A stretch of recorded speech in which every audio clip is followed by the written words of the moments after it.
This time he teams up with fellow Hollywood legends Robert De Niro and Tommy Lee Jones for a movie about the movies.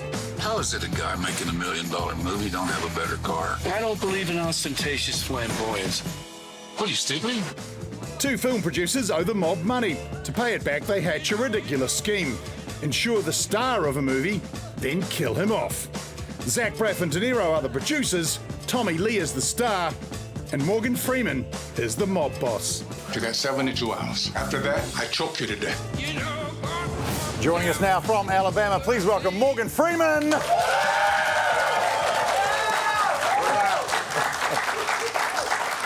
Now, the producers in this movie are trying to kill off their star. Is that an accurate portrayal of a movie set and the people involved in it? No.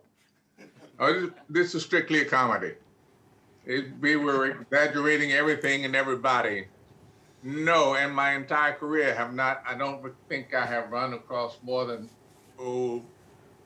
two, maybe three people of that ilk, and they were a lot less defined. You worked with Robert De Niro and Tommy Lee Jones on this. As a Hollywood veteran yourself, do you ever get starstruck? Starstruck, I don't think quite works for me anymore, but I'm certainly greatly impressed with myself when I get a chance to work with someone of that stardom. De Niro, just watching him work from his early days, he was total chameleon, you know? He could do a part and then walk out in the street and be absolutely unrecognizable. You love that. Okay, well, what about out of the movies then? Nelson Mandela, you had to be starstruck by him, right? That's it. That's all. That's tantamount to me. That meeting God. To me, I can't get higher than that and feel like, oh goodness, look where I am. That was it. He had been president. He was no longer even president of the country when I met him. But he had done what he did, and only he did it. Very, very impressive. 27 years in prison, then they come out and take over the country. Hey, this is pretty interesting in 2020. We remembered that you were in the movie Outbreak. And I wonder, is it surreal now living through this pandemic, the real life version, if you like? Surreal is a good term for it. I guess everybody else in the world, never experienced anything like this before. So I say to my girlfriend all the time, you know, we're living in interesting times, very interesting times. You have such an iconic voice. Do you do any special exercises to keep it up to scratch? Gargle whiskey every night, anything like that? Well, I don't know. If whiskey does it, maybe that's it. I'm not a whiskey drinker. I drink vodka, but no, I don't know. I don't go me, ma.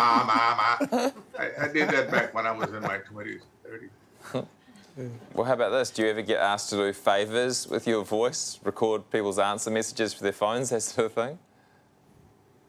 All the time. I spent the day doing it the other day on a set. Would you? No. Yeah, these are generally people you're working with, though, that want that because they have access. There's proximity. I definitely won't ask you to do that for me. Ever since Bruce Almighty, you are the voice of God. So can you give us a calming message from God to wrap up 2020? Don't worry. Don't stress. Stress is what'll kill you. This too shall pass. You just wait and see. And maybe we will have learned something. Yeah. What's been the lesson for you through all this? Patience. I play golf every day. You learn patience.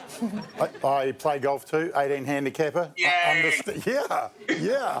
Right on. watched Tiger Woods make a 10 on a par 3 yesterday. Almost cried. Yeah, golf makes me pretty emotional too. Mr. Freeman, thank you for your time. Now get out there, hit those links, eh? Thank you, sir. Will do.